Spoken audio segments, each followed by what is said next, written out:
नमस्कार विद्यार्थी मित्रांनो, मी कोकिळा मेश्राम तुम्हा सर्वांचं मनपूर्वक स्वागत करीत आहे आपल्या स्टडी लॉजी या यूट्यूब चॅनलवर। विद्यार्थी मित्रांनो, मागच्या भागामध्ये म्हणजेच मागच्या व्हिडिओमध्ये आपण द नेकलेस याचा पार्ट 1 अभ्यासलेला आहे आणि या भागामध्ये आता आपण द नेकलेस याचा पार्ट 2 अभ्यासणार आहोत। पार्ट 1 मध्ये नेमकं दिले काय, तर पार्ट 1 मध्ये जे कॅरेक्टर आहेत ते म्हणजे आहेत, पहिला आहे मॅथेल्डी आणि दुसरा आहे मिस्टर लॉयजेल। आता मिस्टर लॉयजेल हे कोण आहेत बरं, तर हे मिस्टर लॉयजेल आहेत मॅथेल्डीचे मिस्टर। आणि तिसरा कॅरेक्टर यामध्ये दिलेला आहे मॅडम फॉरेस्टियर, ज्या की मॅथेल्डीच्या स्कूलमेट आहेत, ज्या अतिशय रिच फॅमिलीला बिलॉंग्स करतात। आता तुम्हाला माहिती का नेमकं पार्ट 1 मध्ये दिलंय काय होतं की मॅथेल्डी ही जी लेडी होती ती एका सामान्य कुटुंबामध्ये बॉर्न झाली होती, म्हणजे जन्माला आली होती।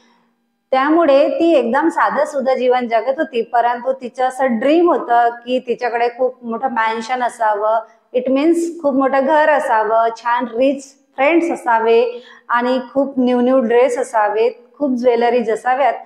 परंतु रिअलिस्टिक मध्ये असं काही नव्हतं आणि त्यामुळे ती सतत उदास, निराश, सॅड आणि रिसांटफुली जीवन आपलं जगत होती।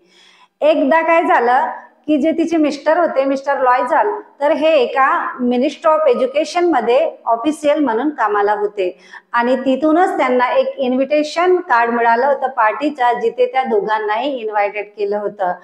आता त्यामुळे ती मॅथेल्डी जी लेडी होती ती नाराज झाली होती। कशासाठी? कारण तिच्याकडे न्यू ड्रेस नव्हते आणि एकही ज्वेलरी नव्हती।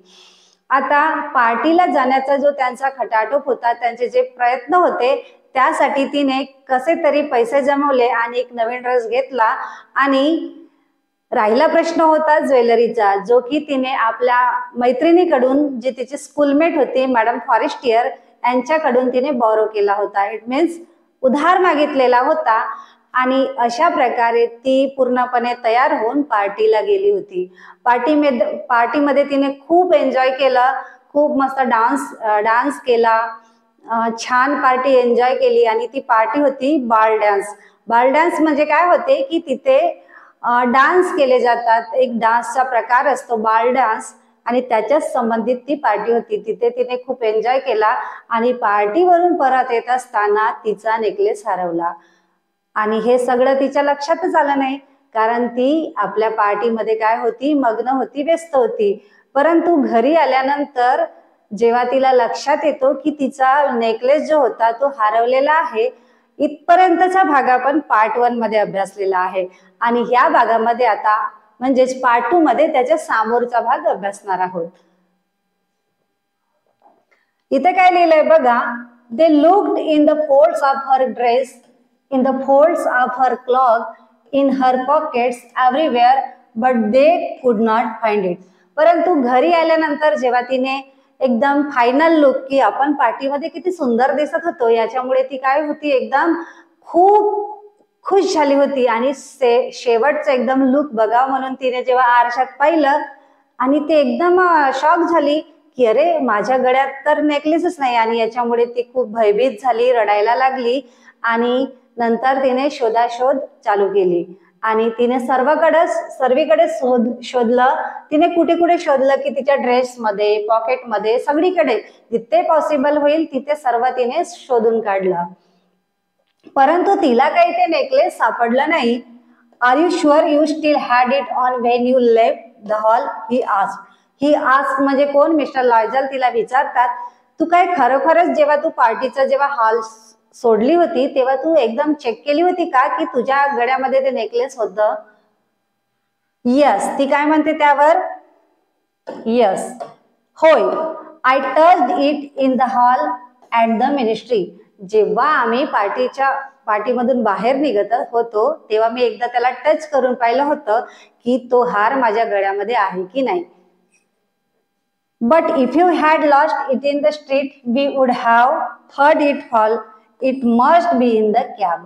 आता तो जर म्हणाला की जर आपण तर पार्टीमधून काही अंतर चालत आलो होतो, जर तो रस्त्यावर पडला असेल तर आपल्याला त्याचा पडल्याचा आवाज आला असता, म्हणजेच तो हार कुठे पडला असेल, कॅब मध्ये पडला असेल। जो कॅब त्यांनी जो केला होता, जो घरी यासाठी त्यांनी जो कॅब केला होता, तिथे नक्कीच तो काय हार पडलेला असेल असं मिस्टर लॉयजेलला वाटून गेलं. येस, ती हो म्हणाली. दॅट्स प्रॉबब्ली, ते शक्य असू शकतं. Did you take his number, तू काय त्या कॅबवाल्याचा नंबर घेतली होती का? तेव्हा ती काय म्हणते, नो, मी काही त्या कॅबवाल्याचा नंबर घेतलेला नाही. नंतर बघा, दे स्टेअर्ड ॲट ईच अदर. स्टंड, ते एकमेकांकडे आता एकदम घाबरल्या नजरेने बघू लागले. ते खूप भयभीत झालं होतं, कारण तो नेकलेस त्यांचा स्वतःचा होताच नव्हता, तो तर दुसऱ्यांकडून तिने बारो केलेला होता. At last Loisel put his clothes on again. I am going back, he said. त्याने स्वतःचे कपडे, जे घरी आला होता त्यानंतर त्याने फ्रेश होऊन कपडे बदलले होते, ते कपडे त्याने परत चेंज केले आणि म्हणाला की आता मी तो शोधायला चालला आहो. Over the whole route we walked and see if I can find it. ज्या रस्त्यावरून आपण चालत आलेलो होतो तिथे मी पुन्हा जाऊन बघतो की तो नेकलेस वगैरे पडला आहे की नाही. ही लेफ्ट, तो त्याने घर सोडलं. शी remained in her ball dress at night, her mind blank. ती तशाच कपड्यांमध्ये रात्रभर बसून होती. तिचं मन एकदम सुन्न झालं होतं, तिचं माइंड ब्लँक झालं होतं. Her husband return at about 7 o'clock. He had found nothing.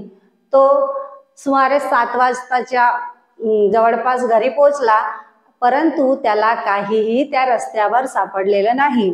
He went to the police. तो पोलीस स्टेशन मध्ये गेला. To the newspapers to offer reward. To the cab companies, everywhere the tiniest glimmer of the hope led him. त्याला जिथे जिथे थोडीशी आशा दिसली की हो, हे सर्व केल्याने आपल्याला आपला हार परत मिळू शकतो, ते सगळे प्रयत्न त्याने केले.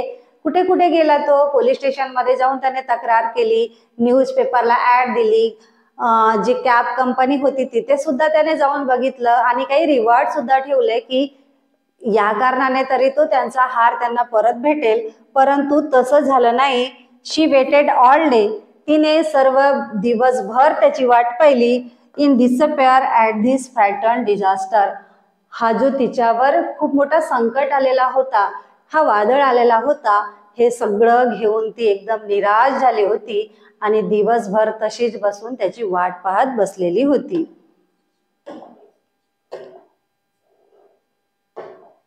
लॉयजेल returned in the evening. At hollow, pale figure. He had found nothing. You must write to your friend, he said. तो एकदम निराश मनाने, एकदम सुन्न मनाने घरी आला, नाराज होऊन, परंतु त्याला काहीही हाती लागलेलं नव्हतं. आणि घरी आल्यानंतर तो आपल्या पत्नीला म्हणजेच मेथिल्डीला काय म्हणाला? Tell her you have broken the clasp of her necklace and that you are having it mended. तो काय म्हणाला की तो म्हणाला की तुझ्या मैत्रिणीला पत्र लिही आणि त्यामध्ये काय लिही की तुझ्याकडून जो तू हार मागितलेला होता तो हार काही आहे, त्याचा लेस तुटलेला आहे आणि मी तो दुरुस्तीला टाकलेला आहे. जोपर्यंत दुरुस्त होत नाही, दुरुस्त करून काय एकदा झाला तो मी तुला काय करेल, परत करेल. It will give us time to look some more. आणि असं करण्याने काय होईल तर आपल्याला थोडासा वेळ मिळेल तो शोधण्यासाठी, म्हणून त्याने हे असं तिला करायला सांगितलेलं होतं. She wrote as he dictated. म्हणजे त्याने जसं सांगितलं तसंच तिने त्या पत्राद्वारे तिला कळवलं. At the end of 1 week they had lost all hope.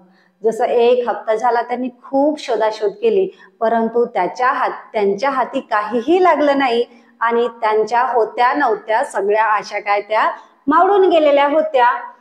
And Loisel, who suddenly looked age, declared we must consider how to replace the jewel. त्याने 1 हप्ताभर म्हणजे 1 आठवडाभर त्यांनी काय केलं, शोधलं, प्रयत्न केले, परंतु त्यांच्या हातात काहीच लागलेलं नाही. आणि मग त्याने सडनली डिक्लेअर्ड केलं, एकदम विचारशील माणसासारखं त्यांनी एक निर्णय घेतला की आता आपल्याला त्यांचा तो जो हार आहे, जो मॅथिल्डीने मॅडम फॉरेस्टियर कडून उधार घेतलेला होता, बॉरो केलेला होता, तो त्यांना परत करायला हवा. And so they went from jeweller to jeweller. आता हा जो नेकलेस होता तो त्यांना कसं परत करणार, तर तो परत करणार होते अगदी तसाच सेम टू सेम, म्हणजे हुबेहूब तशाच सारखा त्यांना तो हार त्यांना परत करायचा होता. आणि याचसाठी ते ज्वेलरच्या प्रत्येक दुकानामध्ये जाऊन शोधत होते की अगदी तशाच प्रकारे तो हार त्यांना भेटू शकतो का. Looking for a necklace like the other one, consulting their memories, both sick with grief and anguish. म्हणजे त्यांच्या मेंदूला त्यांनी जोर दिला, त्यांच्या बुद्धीला ताण दिला, आठवण्याचा प्रयत्न केला. खूप हे सगळं करताना त्यांना खूप वेदना होत होत्या. अँग्विश मीन्स खूप त्यांना वेदना होत होता, दुःख होत होते, परंतु त्यांनी त्यांच्या मेंदूला जोर देऊन, त्यांच्या बुद्धीला ताण देऊन अगदी तशाच प्रकारचा नेकलेस कुठे दिसतो का हा आठवण्याचा प्रयत्न केला. आणि त्याच आधारे त्यांनी ज्वेलर टू ज्वेलर म्हणजे दुकानामध्ये तसाच नेकलेस कुठे भेटतो का याचा शोध घेण्याची सुरुवात केलेली होती. In a shop at the palace royal. Palace royal हा जो त्यांचा दुकान होता सोन्याचं किंवा ज्वेलरीचा, they found a string of diamonds which seemed to be exactly what they were looking for. आता जो पॅलेस रॉयल हा जो ज्वेलरचा दुकान होता त्यांना तिथे अगदी तशाच प्रकारचा सेम टू सेम नेकलेस त्यांना तिथे आढळला. It was worth 40,000 francs. आणि तो किती रुपयाचा होता, 40,000 francs. They could have it for 36,000.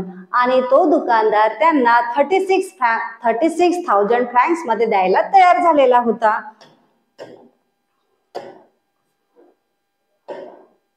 So they begged the jeweller not to sell it for 3 days. So त्यांना भीक मागितली, अगदी रिक्वेस्ट केली की तुम्ही 3 दिवस तो जो हार आहे, तो नेकलेस आहे, अगदी कोणालाही विकू नका. And they made an arrangement that he would take it back for 34,000 francs if the other necklace was found before the end of February. आणि त्यासोबतच त्यांनी एक करार सुद्धा केलेला होता की तो नेकलेस तुम्ही 3 दिवस कोणालाही विकू नका, कारण तो नेकलेस आम्हाला हवा आहे, परंतु आमच्याकडे सध्या पैसे नाही आहेत. आम्ही जोपर्यंत ते पैसे घेऊन येत नाही तोपर्यंत तुम्ही तो नेकलेस कोणालाही विकू नका. आणि असा सुद्धा एक करार केलेला होता की जर फेब्रुवारीच्या एंड पर्यंत जर आम्हाला मूळचा हार परत सापडला, म्हणजे जो नेकलेस आमच्याकडून लॉस झाला होता, जो हरवला होता, तो जर आम्हाला परत मिळाला तर आम्ही जो तुमच्याकडून 36,000 फ्रँकला जो घेणार आहोत तो तुम्ही 34,000 ला परत घेणार. आणि हा करार त्या दुकानदाराने मान्य सुद्धा केलेला होता. Necklace was found before the end of February. Loisel had 18,000 francs which his father had left him. आता जे पैसे होते त्यांच्याकडे एवढी त्यांची परिस्थिती तर अशी नव्हती की त्यांच्याकडे एवढे पैसा अवेलेबल असेल, परंतु ते मिस्टर लॉयझल होते, म्हणजेच मॅथिल्डीचे जे मिस्टर होते, हजबंड होते, त्यांच्या वडिलांनी त्यांच्या नावावर त्यांच्या फ्युचरसाठी 18,000 फ्रँक्स जमा करून ठेवलेले होते, त्यांच्या नावावर ठेवलेले होते. He would borrow the rest and he did borrow. तर त्यांनी असा विचार केला, ही थिंक की आता जे आपल्या नावावर 18,000 फ्रँक्स आहेत पैसे ठेवलेले ते आपण काय करायचे, काढून घ्यायचे, आणि बाकी जो रिमेनिंग पैसा आहे तो आपण काय करायचा, उधार घ्यायचा. काय करायचा, उधार करायचा. आणि अगदी तशाच प्रकारे त्याने केले सुद्धा. अँड ही डिड बारो. त्याने बाकीचे पैसे उधार सुद्धा घेतलेले होते. He gave notes, made renewals, agreements, dealt with every type of money lender. त्याने सगळं नफ्याचा तोट्याचा व्यवहार केला, जिथून तिथून पैसे काढले, काही ॲग्रीमेंट्स होते ते त्यांनी गहाण ठेवले, आणि सर्व ठिकाणाहून जिथे त्याचे प्रयत्न सक्सेस होतील, जिथे त्याला यश मिळेल, जिथून होईल तिथून त्याने पैसे काढून 36,000 फ्रँक्स जमा केले. आणि त्या पैशाचं त्यांनी काय केलं, नेकलेस घेतला. Then he went to get the new necklace and let down on the jewellers counter 36,000 francs. आणि ते सगळे पैसे ते घेऊन कुठे गेले, तर ते गेले त्या ज्वेलर्सकडे, आणि 36,000 फ्रँक्सचा त्याने अगदी नवीन करकरीत कोरा हार घेतला. When Madame Loisel took the necklace back, madam Forestier sed coldly, you should have return it sooner, I might have needed it. जेव्हा हा नवीन नेकलेस घेऊन मॅडम फॉरेस्टियरकडे मॅथिल्डी जी गेली, जी तिची स्कूलमेट होती, तेव्हा ती अगदी थंडपणाने म्हणाली की मॅथिल्डी, हा जो तू हार मला परत केला आहे तो तू मला आधी परत करायला हवा होता, कारण मला याची गरज पडली असती. आता हे अशी थंड स्वरात का बरं म्हटली असेल? कारण या सगळ्या शोधाशोधीच्या मोहिमेमध्ये, नवीन हार घेण्यामध्ये, पैसे उधार घेण्यामध्ये त्यांचा बराचसा काळ निघून गेलेला होता. आणि मॅथिल्डीने पत्राद्वारे काय लिहिलं होतं की मला फक्त 1 वीक दे किंवा काही दिवस दे, त्या नेकलेसचे काय फक्त फासा तुटलेला आहे जो मी लगेच दुरुस्त करून तुला आणून देते. परंतु हे सर्व त्यांनी करायला खूप वेळ घेतला आणि म्हणून मॅडम फॉरेस्टियर मॅथिल्डीवर नाराज होती आणि म्हणून ती उदासीनपणे किंवा थंड स्वरात तिला म्हणाली की हा जो हार तू माझ्याकडून घेऊन गेलेली होती तो मला तू लवकर परत करायला पाहिजे होता, कारण याची मला गरज पडली असती.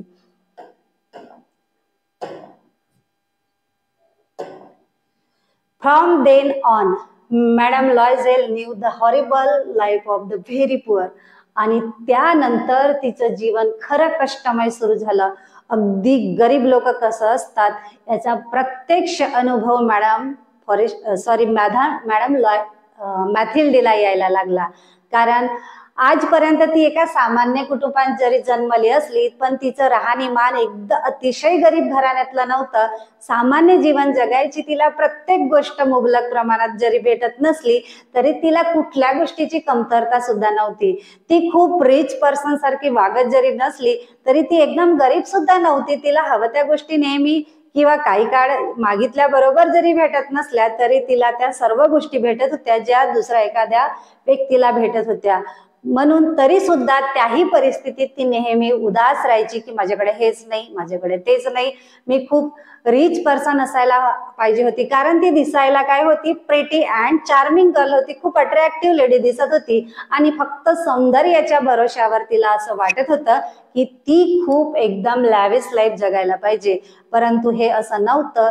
परंतु तिचं जे स्वप्न होतं त्यामध्येच ती इतकी मग्न व्हायची की ती जी सध्याची परिस्थिती सुद्धा चांगल्या प्रकारे एन्जॉय करू शकत नव्हती.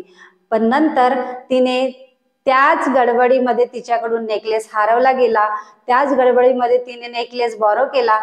अगदी तिने तो नेकलेस बारो जर नसता केला, पाठीमध्ये एखादा फुलांचा जो ट्रेंड तेव्हा चाललेला होता त्याच प्रकारे तिने ज्वेलरी जर वेअर केली असती तरी सुद्धा ती इतरांमध्ये अगदी अट्रॅक्टिव्ह आणि चार्मिंग गर्ल्स दिसलीच असती. तरी सुद्धा श्रीमंतीचा अट्टहास तिच्याकडे होता आणि म्हणूनच तिने दुसऱ्याकडून तो नेकलेस बारो केला आणि त्यामध्ये ती एवढी एन्जॉय होती, खुश होती की तिच्याकडून केअरलेसपणाने तिच्याकडून तो नेकलेस हरवला गेला. आणि नंतर तो नेकलेस परत करण्याच्या नादामध्ये तिने खूप पैशाचा व्यवहार केलेला होता आणि शेवटी अनेकांकडून पैसे जमवून तो नेकलेस आपल्या त्या मैत्रिणीला तिने परत केलेला होता. आणि नंतर खरं गरिबाची परिस्थिती काय असते याचा अनुभव तिला यायला लागला होता. आता कसा तो बघून घेऊया. फ्रॉम देन ऑन, आणि त्याच्यानंतर madam Loisel knew the horrible life of the very poor. आणि त्याच्यानंतर खरं जीवन काय असते गरिबाचं याचा प्रत्यक्ष अनुभव तू घ्यायला लागली होती. But she played her part heroically. परंतु तिने तिची भूमिका अगदी चांगल्या प्रकारे निभावली सुद्धा. The dreadful debt must be paid, she would pay it. They dismissed their maid, they changed their lodgings, they rented a garret under the roof. आणि नंतर तिने मग स्वतःचे राहते घर सुद्धा बदलवले. तिच्या घरात जी मेड होती म्हणजे कामवाली बाई होती ते सुद्धा तिने बदलवली आणि एक चांगल्या घरातून एका झोपडीमध्ये ते राहायला आले होते. आणि सगळ्या ज्या त्यांच्या गरजा होत्या अगदी कमी करून ते नंतर त्यांचं अतिशय गरिबाप्रमाणे ते जीवन जगू लागले होते. She came to know the drudgery of housework, the odious labours of the kitchen.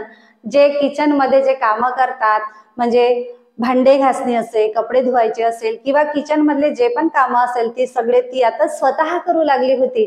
आधी हे सगळे काम कोण करायचे, तर आधी हे सगळे काम करायचे तिची मेड, तिची कामवाली, परंतु नंतर तिला हे सगळे काम स्वतः करायला लागले.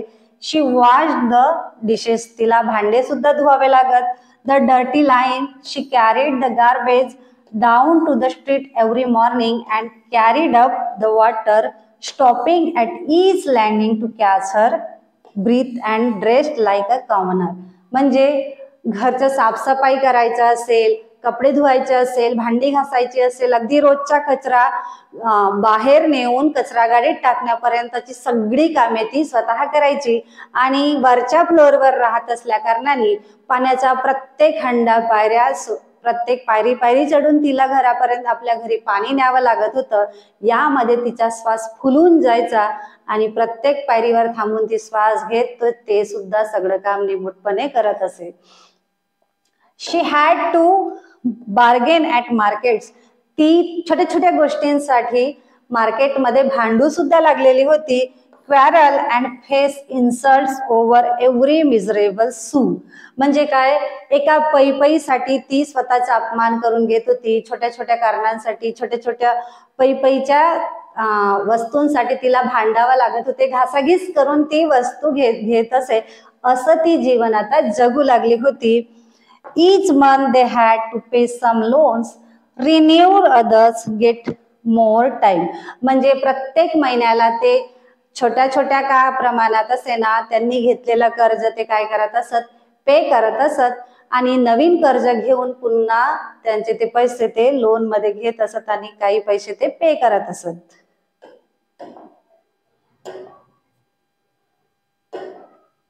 Her husband worked extra every evening doing accounts for tradesmen and often late into the night. He sat copying a manuscript at 5 sous a page. आता जे तिचे मिस्टर होते, हजबंड, ते मिनिस्टर ऑफ एज्युकेशन मध्ये ऑफिशियल वर्क करत होते. परंतु हे सगळं करूनही त्यांनी जे पैसे घेतले होते उधार, ते नेकलेस घेण्यासाठी, त्यांचा जो कर्ज होता त्यांच्या डोक्यावर तो काढण्यासाठी ते एक्स्ट्रा वर्क करत असत. आणि त्यामुळे ते नाईटला म्हणजे रात्रीपर्यंत घरी येत असत आणि त्यासोबतच घरी येऊन सुद्धा 5 सूसाठी 1 पेज याप्रमाणे काही ट्रेड्समॅनचे ते हस्तलिखित होते किंवा डायरीज होते किंवा काही त्यांचे पत्र होते ते सुद्धा ते लिहून देत होते. And this life lasted 10 years. आणि हे सगळं जीवन त्यांचं 10 वर्षापर्यंत चाललं. 10 वर्ष त्यांनी संघर्ष केला. अगदी हलाखीची, गरिबीची परिस्थिती त्यांनी निभावली, म्हणजे सोसली आणि अशा प्रकारचे ती जीवन त्यांनी 10 वर्ष घालवले. At the end of 10 years आणि 10 वर्षानंतर they had paid of everything. त्यांनी सगळ्या प्रकारचे कर्ज चुकवले. इव्हन द इंटरेस्ट, व्याजासकट जे काही कर्ज त्यांच्यावर होते सगळे कर्ज त्यांनी व्याजासकट चुकवले आणि 10 वर्ष त्यांनी हे सगळं केलेलं होतं. Madam Loisel looked old now. आताची मॅडम लॉयझेल होती म्हणजेच मॅथिल्डी जी होती, अतिशय आता आधी खूप दिसायला चार्मिंग गर्ल दिसत होती, प्रिटी दिसत होती, ब्युटिफुल दिसत होती, परंतु अतिशय गरिबाचं जीवन जगल्यामुळे ती आता म्हातारी दिसू लागली होती. खूप कष्ट तिने सोसले होते आणि त्यामुळेच ती आता कशी दिसायला लागली होती, ती आता म्हातारी दिसायला लागली होती.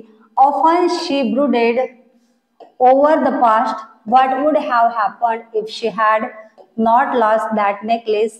How strange life is, how fickle, how little is needed for one to be ruined or saved.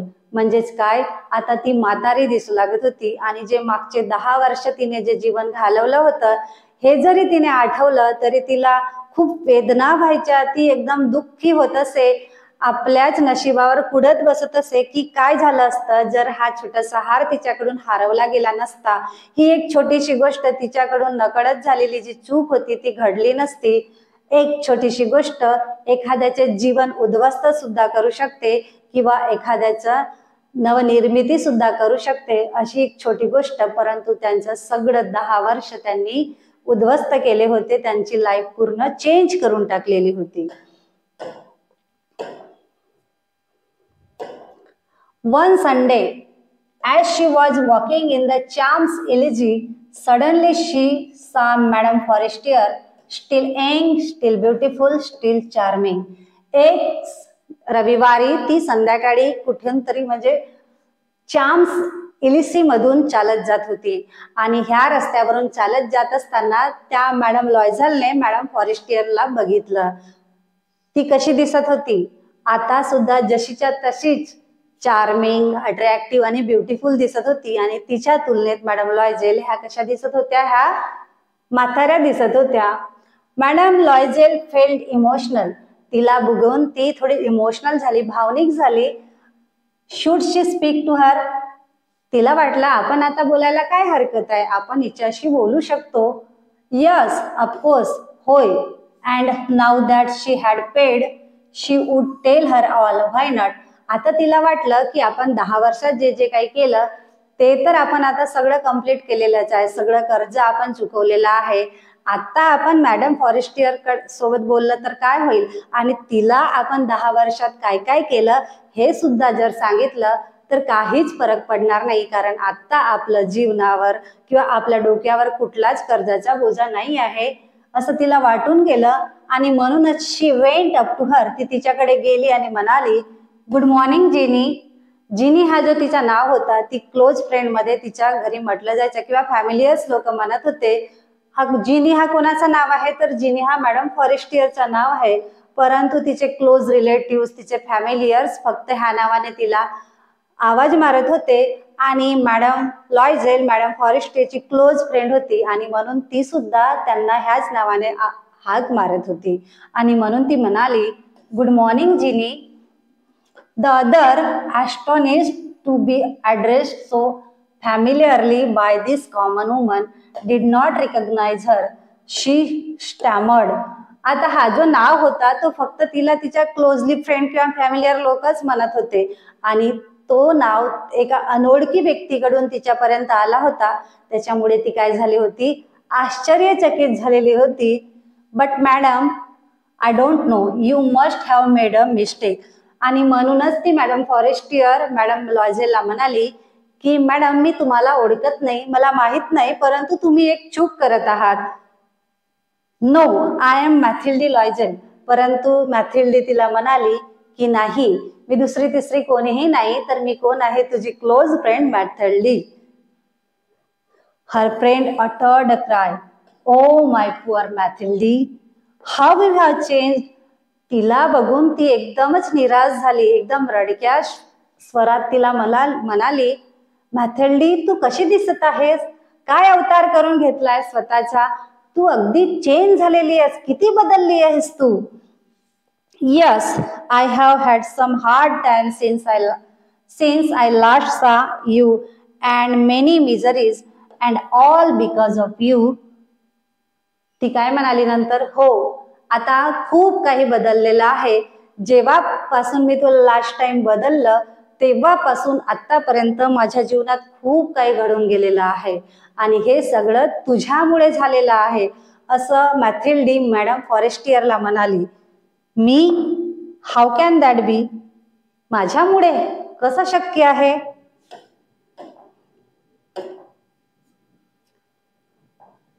You remember that diamond necklace that you lent me to wear to the ministry party? तुला आठवतंय का, मी last time तुझ्याकडून एक necklace ministry party मध्ये जाण्यासाठी घेतलेला होता. Yes, वेल, हो, म्हणजे बरं, वेल, आय लॉस्ट इट. होय, तो मी माझ्याकडून हरवला गेलेला होता, असं कोण म्हणाली? मॅथिल्डी मॅडम फॉरेस्टियरला म्हणाली. What do you mean? You brought it back. तुला काय म्हणायचंय? तू परत केलेला होता. I brought you back another exactly like it, and it has taken us 10 years to pay for it. It wasn't easy for us. We had very little, but at least it is over, and I am very glad. तुला माहिती आहे का, तो जो हार होता तो मी exactly jewellery कडून म्हणजे ज्वेलर्सच्या दुकानामधून बनवून घेतलेला होता आणि जो तुझा रिअल हार होता तो माझ्याकडून हरवलेला गेला होता. आणि तो हार घेण्यासाठी मी खूप प्रकारचे खूप पैसे मोठ्या प्रमाणात काढले आणि तो चुकवण्यासाठी मला 10 वर्षे लागले आणि हे सगळं माझ्यासाठी खूप कठीण होतं. परंतु आता मी हे सगळं कर्ज चुकवलेले आहे आणि मी कर्जमुक्त झालेलं आहे, म्हणून त्याचा मला काय आहे, समाधान आहे, असं मॅथिल्डी फॉरेस्टियरला म्हणाली. Madam Forestier was stunned. हे सगळं ऐकून ती एकदम आश्चर्यचकित झाले, एकदम ती स्तब्ध झाली. You say that you bought a diamond necklace to replace mine. तुला असं म्हणायचं आहे की तू जो नेकलेस मला दिला तो तू डायमंड नेकलेस मला दिलेला आहे. Yes, you didn't notice them. होय, तू का ते नोटीस केलेलं नाहीये का, ते तू चेक केलेलं नाहीये का? They were very similar. ते अगदी सारखेच आहेत, सॉरी होते. And she smiled with proud and innocent pleasure. आणि ती खूप गर्वाने आणि इनोसंट हास्याने हे सर्व तिला म्हणाली होती.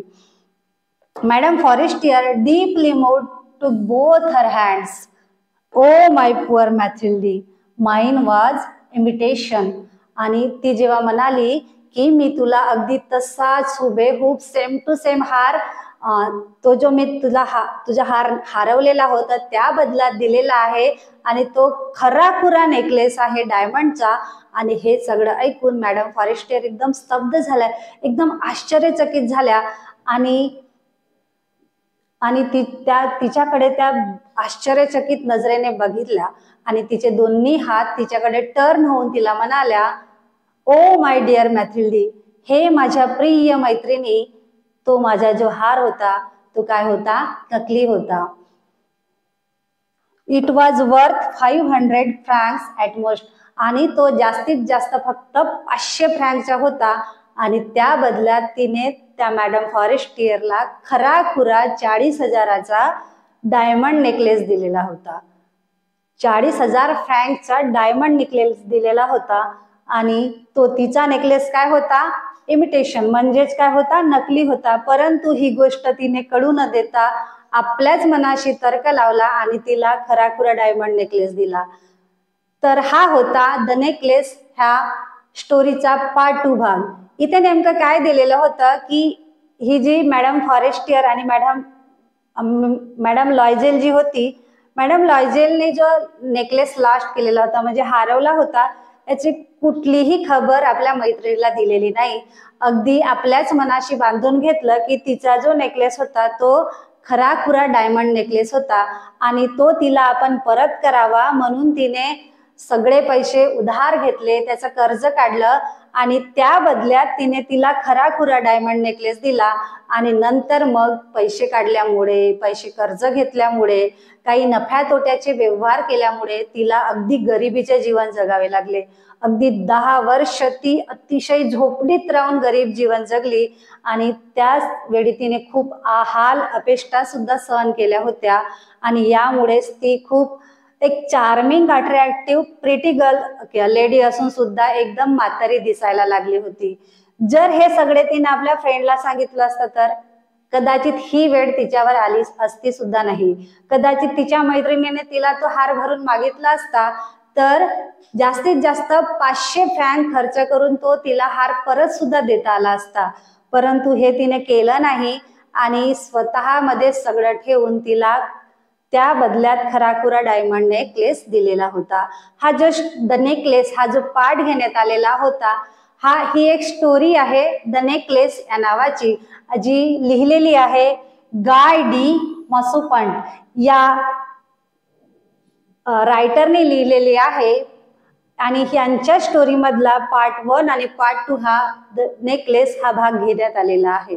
विद्यार्थी मित्रांनो, इथं आपल्याला काय बोध मिळतो की कधीच कोणत्याच गोष्टीचा जास्तीत जास्त प्रमाणात लालच करू नये. कारण कोणतीही गोष्ट जर लालच केला तर त्याचे नुकसान होतेच होते, त्याचे परिणाम काय होतात, वाईटच होतात. जर मॅथिल्डी तिला दिलेल्या परिस्थितीमध्ये हॅप्पी राहिली असती तर कदाचित तिने जो 10 वर्ष जो तिने काढले त्याच्यापेक्षा बेटर लाईफ ती जगू शकली असती. परंतु ती नेहमी सॅड राहायची, दुःखी राहायची आणि जी तिची छान लाईफ होती त्यापेक्षा अतिशय गरीब जीवन ती अख्खा आयुष्य म्हणजे 10 इयर्स ती आपल्या तारुण्याचे 10 वर्ष जगली आणि हे सगळं झालं तिच्या अतिशय स्वप्नांमुळे की जी रिअल होते नाही तरी सुद्धा तिने पाहिले होते आणि त्यामुळेच तिने स्वतःचा नुकसान करून घेतलेला होता। पुढल्या भागामध्ये आपल्याला यावर आधारित मार्जिनल क्वेश्चन्स तसेच क्वेश्चन आन्सर्स म्हणजे वर्कशॉप सुद्धा बघायचं आहे। विद्यार्थी मित्रांनो, जर तुम्हाला आमचे व्हिडिओ आवडत असतील तर आमच्या व्हिडिओला लाईक करा आणि असाच नवीन नवीन भाग पाहण्यासाठी आमच्या चॅनलला सबस्क्राईब करा। आणि जर आमची माहिती तुम्हाला जास्त छान वाटत असेल तर आपल्या मित्रमंडळींना सुद्धा सांगा आणि त्यासाठी आमच्या चॅनलची लिंक शेअर करा। पुढल्या भागामध्ये आपण याचे क्वेश्चन्स आणि मार्जिनल क्वेश्चन यासोबत भेटणार आहोत।